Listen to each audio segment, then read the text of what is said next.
주님께서 여러분과 함께 루카가 전한 거룩한 복음입니다.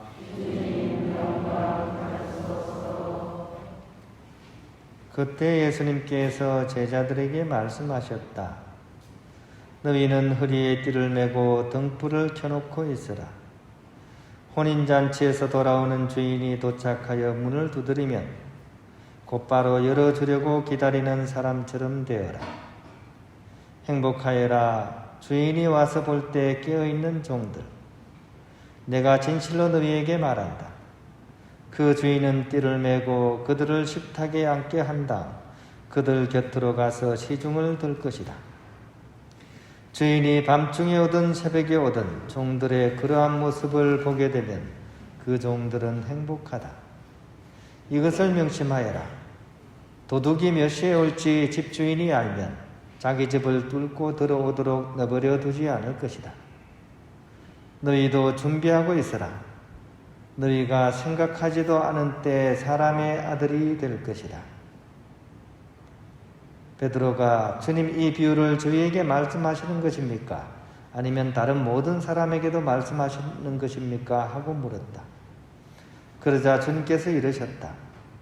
주인이 자기 집 종들을 맡겨 제때 정해진 양식을 내주게 할 충실하고 슬기로운 집사는 어떻게 하는 사람이겠느냐?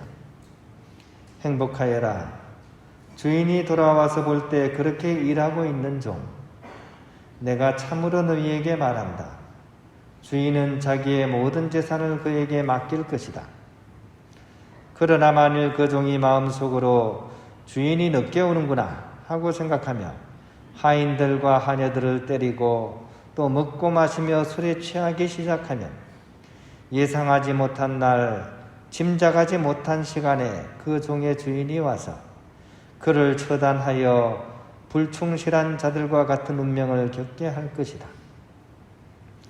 주인의 뜻을 알고도 아무런 준비를 하지 않았거나 주인의 뜻대로 하지 않은 그 종은 매를 많이 맞을 것이다.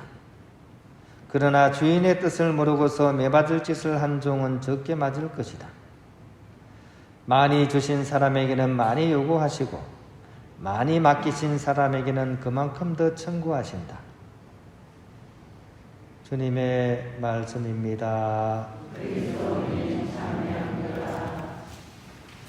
평화를 빕니다.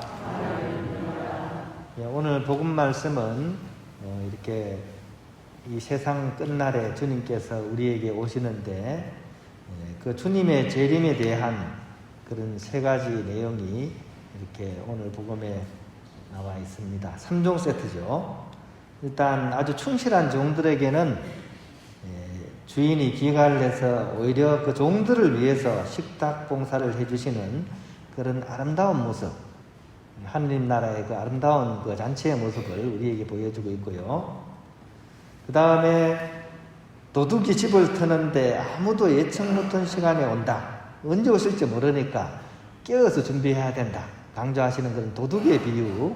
이게 두 번째 내용이고요. 마지막은 이제 충실한 모습으로 깨어있다가 주인을 맞이하는 지혜로운 관리인과 그렇지 못한 사람들의 이야기를 이렇게 전해주고 있습니다. 이 3종 세트를 통해서 우리가 어떻게 주님 오심을 맞이해야 되는지 알려주시는 내용입니다. 특히 세 번째 내용은 종들의 모습을 네 가지 부류로 나눠서 생각해 볼 수 있습니다. 일단 바람직하고 행복한 종은 주인이 오심을 알고 있고 미리 그분의 뜻을 실천을 해놓는 사람, 이 사람들이 행복한 종들입니다. 그 다음에 주인이 왔을 때 제대로 준비를 못해가지고 이 빈대집 신사처럼 그죠? 이 매를 조금 맞는 사람이 있죠. 이 사람은 주인이 오심은 알지만 그 뜻은 모르는 사람이 그 두 번째에 해당합니다. 세 번째는 이제 매를 상당히 많이 맞는 종. 이 사람은 주인이 존재하는 것조차 모르면서 그냥 막 살아가는 사람입니다. 이런 사람은 매를 좀 많이 맞는다고 되어 있습니다. 하지만 가장 우리가 경계해야 될 것은 흔히 하는 얘기로 물속에서 먼지 날 때까지 맞는 사람. 이 사람은 주인이 오신다는 사실도 알고 있고 그 뜻도 알지만 사실은 아무것도 안 하는 사람이 오히려 자기 자신의 어떤 유익만 찾으면서 이렇게 부정을 저지르는 사람들, 이런 사람들은 진짜 크게 혼이 난다. 이렇게 이제 예수님께서 비유를 통해서 이렇게 설명해 주고 있습니다. 과연 우리는, 그리고 나 자신은 어떤 부류에 지금 속한다고 생각하십니까? 이 네 가지 부류 중에. 너무 이렇게 직접적으로 물으면 실례죠. 그러면 우리가 어떤 부류가 되어야 된다고 생각하십니까? 당연히 우리는 행복한 그런 종들, 준비를 잘하고 주님을 맞이하는 그런 종들이 되어야 되겠죠. 그렇게 하려면 무엇이 가장 중요한 것인지를 실천하는 그런 사람들이 되어야 될 것입니다. 그래서 유대인들은 탈무드라는 그런 이야기를 통해서 우리가 인생에서 뭐를 가장 중요하게 생각하면서 살아가야 되는지를 우화 형식을 통해서 알려주고 있습니다. 오늘 복음과 비슷한 그런 느낌으로요, 어떤 왕이 한 사람을 이렇게 초대를 했습니다. 자네 나한테 잠깐 와보게. 왕이 이제 초대를 한 거죠. 그러니까 이 사람이 굉장히 불안합니다. 갑자기 왕이 나를 부르다니 혹시 갔다가 잘못해가지고 막 홍군형이 나는 것이지 않을까 굉장히 두려운 마음이 들었어요. 그래가지고 혼자 가기가 너무 두려워서 자기의 가장 친한 친구들한테 연락을 했습니다. 첫 번째로 자기가 가장 친한 친구한테 연락을 해서 왕이 나를 부르는데 같이 좀 가주게. 그 친구가 이런저하에 거절을 했습니다. 나는 못 가네. 실망을 많이 한 거죠. 그래서 이제 두 번째로 친한 친구한테 연락을 했습니다. 왕이 나를 부르는데 같이 좀 가주게.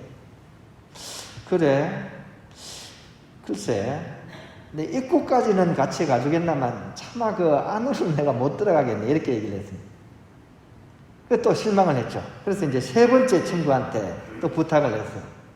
이 친구는 그래, 그러면 내가 입구를 통과해서 왕의 그 방 앞에까지는 가줄 수 있는데 차마 내가 왕 앞에는 내가 못 가주겠네. 이렇게 얘기를 했습니다. 너무너무 이제 실망을 했습니다. 이제 어쩔 수 없이 이제 평소에는 별로 친하지 않던 네 번째 친구한테 연락을 했어요. 근데 뜻밖에도 이 네 번째 친구가 그래? 내가 같이 가줄게. 그리고 왕궁으로 들어가서 그 왕 앞에서 자네가 얘기를 할 때 내가 옆에 있어서 거들어주겠네. 얼마나 고맙습니까? 그죠? 근데 이 친구는 평소에 하찮게 여기던 그런 친구였죠. 이 네 가지 친구가 각기 상징하는 바가 있죠. 처음에 이런저하에 거절한 친구는 재물입니다. 재물. 우리가 가장 소중히 여기고 알뜰살뜰 챙기지만 사실은 정작 우리가 하느님 앞에 갈 때 아무런 도움이 안 되는 이게 재물입니다. 두 번째 친구는 입구까지만 가주는 친구는 울며 불며 그래도 무덤 앞까지는 같이 따라가주는 가족이라고 할 수 있겠죠. 세 번째 친구는 왕의 방앗까지만 가는 사람이죠. 이거는 죽어서 그래도 무덤 안까지 나와 함께 가주는 내 몸뚱아리가 세 번째 친구입니다. 맨 마지막 친구는 평소에 하찮게 여겼던 선행과 이웃사랑이라는 친구입니다. 내가 그토록 이 마음으로는 하겠다고 하지만 정작 실천을 안 하는 그 사랑의 선행이야말로 결국 하느님 앞에서 우리를 변호해 줄 가장 귀한 친구라는 그런 우화라고 하겠습니다. 인생은 빈손으로 왔다가 빈손으로 가는 거죠. 우리 각자 훌륭한 종이 되기 위해서 정말 가깝게 해야 할 친구가 누구인지를 잘 가지고 챙길 수 있어야 할 것입니다. 특히 이 시대 거국적으로 훌륭한 종, 즉 관리인의 역할을 전문적으로 해야 할 소임직으로서 또한 두 부류가 있다는 생각이 들었습니다. 하나는 국민들을 잘 섬기라고 뽑아준 정치 지도자들이 한 부류이고, 다른 하나는 하느님과 하느님 백성을 잘 모시라고 뽑힌 교육자들이 또 한 부류라고 할 것입니다. 이들은 과연 그러면 이 하느님 앞에 우리 온 백성과 함께 가는 데 있어서 자신들의 역할을 잘 하고 있는가? 충실하고 있을까? 이것을 우리는 늘 모니터링을 하면서 지켜봐야 됩니다. 내가 왜 그런 걸 하지? 아닙니다. 그거는 우리가 해야 될 일입니다. 그런 의미에서 우리가 지금 바라보는 우리의 현실은 정말 안타까움이 많이 묻어나는 그런 현실입니다.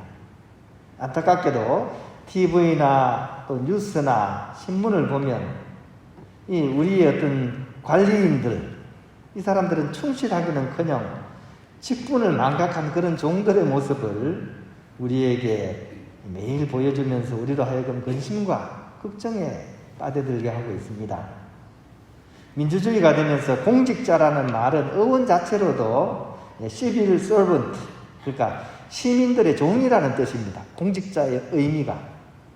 그럼에도 불구하고 여전히 우리 시대는 조선시대 상전 행세를 그 사람들이 하고 있고, 나라의 공적인 자금과 세금을 자신의 쌈짓돈처럼 여기고 그렇게 사용하고 있습니다. 특히 공권력의 핵심에 있는 현 검찰과 법원의 행태는 앞으로의 행보가 아주 불안하게 이렇게 우리에게 다가오고 있습니다. 최근에는 행정안전부의 경찰국 신설을 통해서 사실은 모든 권력을 한 손에 지금 털어지려는 그런 욕심을 드러내고 있습니다. 원래 법으로만 해서는 안 되는 부분이 있기 때문에, 그래서 대화와 타협을 통한 정치로서 바로 그걸 보완해야 되는데, 지금 정부에서 하는 것은 모든 권력을 독점한 뒤에 법의 이름으로 뽑아둔 국민들을 상대로 독재를 향해서 나아가지 않을지 하는 그런 불안감과 의구심을 지금 자아내게 하고 있습니다. 이 박종철 고문치사 사건, 이한열 사망 사건도 바로 그런 독재 속에서 벌어진 참극이지 않겠습니까?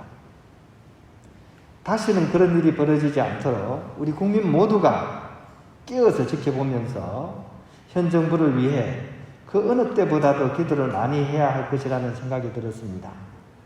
타이타닉 배처럼 그들과 같이 침몰하는 일이 없도록 말입니다.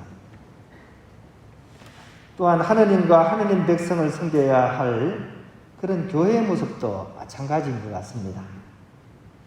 수직적인 교계 제도와 오랜 제도교회의 폐습은 성직자와 수도자들로 하여금 교회 안에서 봉건 영주처럼 행세하게 하고, 교회 본래 소명보다는 교세 확장과 조직의 성공적인 사업에 안좋게 하고 있지는 않은지 성찰하게 합니다. 이 또한 슬프게도 현재 우리 교회 안에는 그런 모습들이 여기저기서 드러나고 있습니다. 상징적인 예로 명동성당에는 이제 더 이상 노동자들과 민주화 운동가들과 힘없는 시민들이 찾아가지 않습니다. 그리고 각 성당에도 비정규직 노동자들이나 미취업 청년들이나 또 사회적 약자와 소수자의 발길이 줄어들고 있습니다. 그리고 그와 동시에 사제와 수도 성소 또한 수직급하, 이제는 그런 일을 하려는 사람조차 없어지는 그런 상황을 맞이하고 있습니다. 이런 우리들에게 오늘 복음은 참으로 뜨끔한 그런 장군 죽비의 경책이라고 하겠습니다. 그렇게 하다가는 매를 맞습니다. 아주 많이 맞습니다. 물속에서 먼지 날 만큼 많습니다. 이런 느낌으로 오늘 복음은 우리에게 다가오고 있습니다. 나의 자리가 본래 어디인지, 특히 교회의 사람들인 우리 모두의 자리는 어디인지, 그것은 바로 주인의 존재를 알고 그 뜻을 실천해야 할 그 자리가 아니겠습니까? 우리 스스로 주인 행세를 하지 말아야 하겠습니다. 관리인은 관리인답게 자신의 일에 충실하는 법이기 때문입니다. 그렇게 할 수 있도록 우리 오늘 두 손 모아 기도드리고 묵주화를 돌렸으면 좋겠습니다. 오늘 예수님께서 다시 한번 강하게 말씀하고 계십니다. 그날과 그 시간은 아무도 모른다. 그러니 항상 깨어서 훌륭한 관리자의 삶을 일구어갈 수 있도록 노력하라고 말입니다.